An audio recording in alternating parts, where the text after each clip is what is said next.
So hello everyone, నేను చార్ధామ్లో ఒకటైన శ్రీ జగన్నాథ్ పూరి టెంపుల్కి వచ్చేసాను. చార్ధామ్లో 4 టెంపుల్స్ ఉంటాయన్నమాట.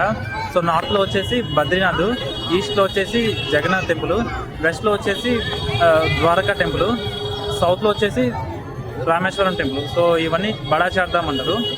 చోటా చార్ధామ్ వచ్చేసి గంగోత్రి, యమున, కేదార్నాథ్, బద్రీనాథ్, ఇవి 4 చోటా చార్ధామ్ అంటారు.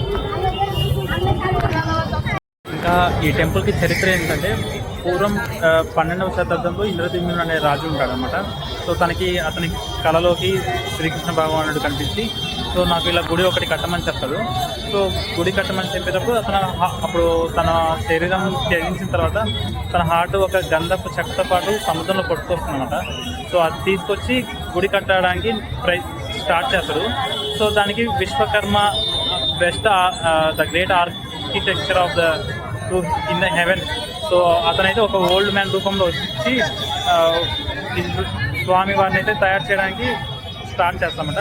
కానీ తన ఒక నిబంధన చెప్తాడు, 41 రోజులు ఎవరు తనని డిస్టర్బ్ చేయకూడదు, అది లోపల ఏమైనా ఏం జరిగినా డిస్టర్బ్ చేయకూడదు అంటారు.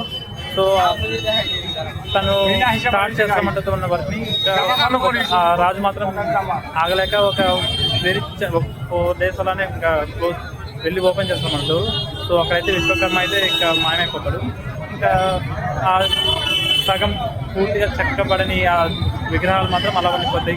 కాళ్ళు అవి చేతులు పూర్తిగా అయితే చేయలేదు. సో ఇంకా అప్పటి నుంచి జగన్నాథ్గా ఇలా పేరు గాంచి ఇలా ఉంటాడు. సో దీనికి నీతి ఏంటంటే, లైక్ అందంగా లేని వాళ్ళలో కూడా, వికలాంగత్వంలో ఉన్న వాళ్ళలో కూడా దేవుడు ఉంటాడని. సో జగన్నాథ్ స్వామి అయితే ఇలా తను సృష్టించుకున్నాడు అతని కథని.